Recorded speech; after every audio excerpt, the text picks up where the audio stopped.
Chapter 42, Mind and Health. Mind controls the whole man. The mind controls the whole man. All our actions, good or bad, have their source in the mind.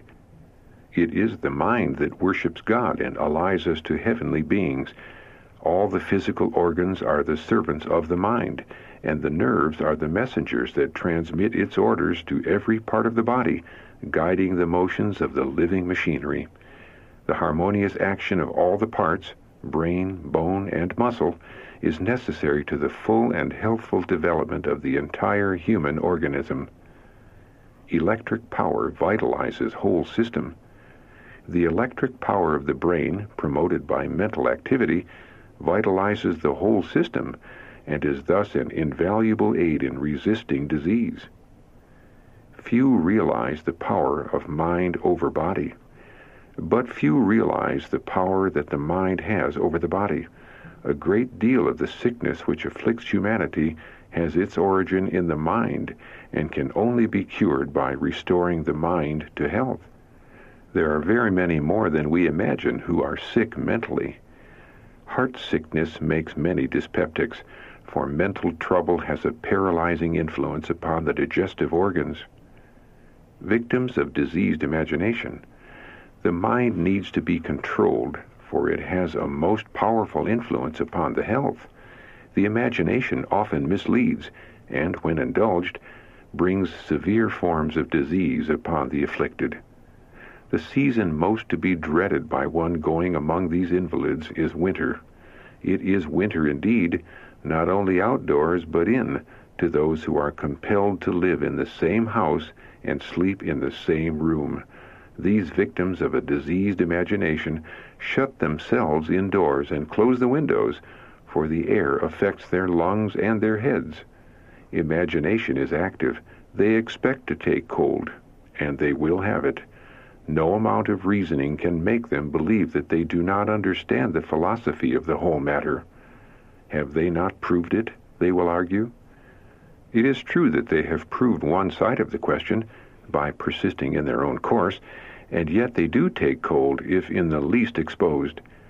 Tender as babies, they cannot endure anything, yet they live on and continue to close the windows and doors and hover over the stove and enjoy their misery. They have surely proved that their course has not made them well, but has increased their difficulties. Why will not such allow reason to influence the judgment and control the imagination? Why not now try an opposite course, and in a judicious manner obtain exercise and air out of doors? Mind impedes circulation, advice to a timid soul. If your mind is impressed and fixed that a bath will injure you, the mental impression is communicated to all the nerves of the body. The nerves control the circulation of the blood, therefore the blood is, through the impression of the mind, confined to the blood vessels, and the good effects of the bath are lost. All this is because the blood is prevented by the mind and will from flowing readily and from coming to the surface to stimulate, arouse, and promote the circulation. For instance, you are impressed that if you bathe, you will become chilly. The brain sends this intelligence to the nerves of the body, and the blood vessels, held in obedience to your will, cannot perform their office and cause a reaction after the bath. Fruit of a listless, dreamy mind. Counsel to a young woman. You have a diseased imagination.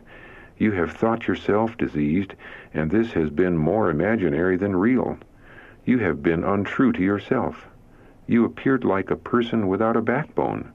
You were half reclining upon others, which is a wrong position for a lady to occupy in the presence of others. If you had only thought so, you could have walked as well and sat as erect as many others. The condition of your mind leads to indolence and to a dread of exercise, when this exercise would prove one of the greatest means of your recovery. You will never recover unless you lay aside this listless, dreamy condition of mind and arouse yourself to do, to work while the day lasts. Do as well as imagine and plan. Turn your mind away from romantic projects. You mingle with your religion a romantic, lovesick sentimentalism which does not elevate, but only lowers. It is not you alone who is affected. Others are injured by your example and influence. Health sacrificed to feelings. Counsel to a woman of strong will. Dear blank, you have a diseased imagination, and you dishonor God by allowing your feelings to have complete control of your reason and judgment. You have a determined will, which causes the mind to react upon the body, unbalancing the circulation and producing congestion in certain organs, and you are sacrificing health to your feelings. Mental illness produced by unsanctified tongues. Comments on the death of the wife of an executive. Sister Blank was so weighted down with sorrow that she lost her reason. I ask, who in the day of judgment will be held responsible for putting out the light of that mind that should be shining today? Who will be accountable in the day of God for the work that caused the distress which brought on this sickness? She suffered for months, and the husband suffered with her.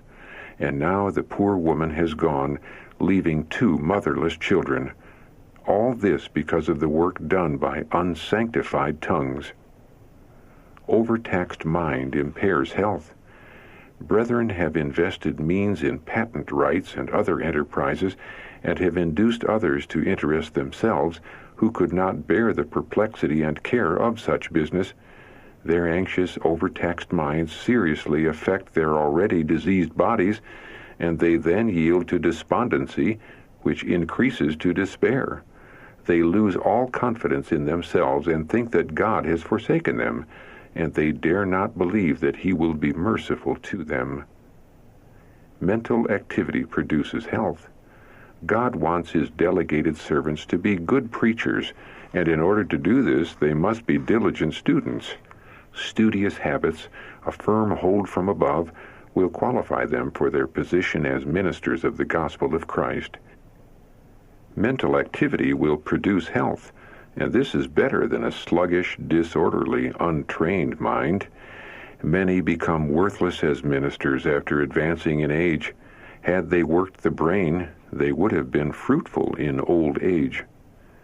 Electrical force of brain resists disease. The minds of thinking men labor too hard. They frequently use their mental powers prodigally, while there is another class whose highest aim in life is physical labor. The latter class do not exercise the mind. Their muscles are exercised while their brains are robbed of intellectual strength, just as the minds of thinking men are worked while their bodies are robbed of strength and vigor by their neglect to exercise the muscles. Their influence for good is small in comparison to what it might be if they would use their brains as well as their muscles. This class fall more readily if attacked by disease. The system is vitalized by the electrical force of the brain to resist disease. Discontented repinings bring sickness. That which brings sickness of body and mind to nearly all is dissatisfied feelings and discontented repinings. They have not God. They have not the hope which reaches to that within the veil, which is as an anchor to the soul, both sure and steadfast. All who possess this hope will purify themselves even as He is pure. Such are free from restless longings, repinings, and discontent. They are not continually looking for evil and brooding over borrowed trouble. But we see many who are having a time of trouble beforehand. Anxiety is stamped upon every feature. They seem to find no consolation, but have a continual fearful looking for of some dreadful evil. Unrestful attitude detrimental to health. Counsel to a disturbed woman. The Lord has love for you and care for you, and while your husband is not always with you, yet you have excellent companionship right on the premises where your house is built. Do not keep your mind in an unrestful attitude, for this is detrimental to your health. You must realize that no one is capable of composing your mind but your individual self. You are too ready to look on the discouraging side. This has been a weakness in your character. It hurts your experience and gives a sad complexion to your husband's experience. You brood too much. Whatever you can do to divert your mind from your individual self in any line of employment, do it. You are to appreciate the great gift to our world of Jesus Christ, and you may expect much peace and comfort and love exercise to keep your mind in perfect peace. Every believer is to be clothed in the righteousness of Christ, and that righteousness speaks better things than the blood of Abel. Inability to reason rationally. A student may devote all his powers to acquire knowledge, but unless he has a knowledge of God, unless he obeys the laws that govern his own being, he will destroy himself. By wrong habits, he loses the power of self-appreciation. He loses self-control. He cannot reason correctly about matters that concern him most deeply. He is reckless and irrational in his treatment of mind and body. Through his neglect to cultivate right principles, he is ruined both for this world and for the world to come. Self-centeredness. Note, see Chapter 30, Selfishness and Self-centeredness. A hindrance to recovery. One of the surest hindrances to the recovery of the sick is the centering of attention upon themselves. Many invalids feel that everyone should give them sympathy and help, when what they need is to have their attention turned away from themselves to think of and care for others. Divert mind from self. Exercise will aid the work of digestion. To walk out after a meal, hold the head erect, put back the shoulders, and exercise moderately will be a great benefit.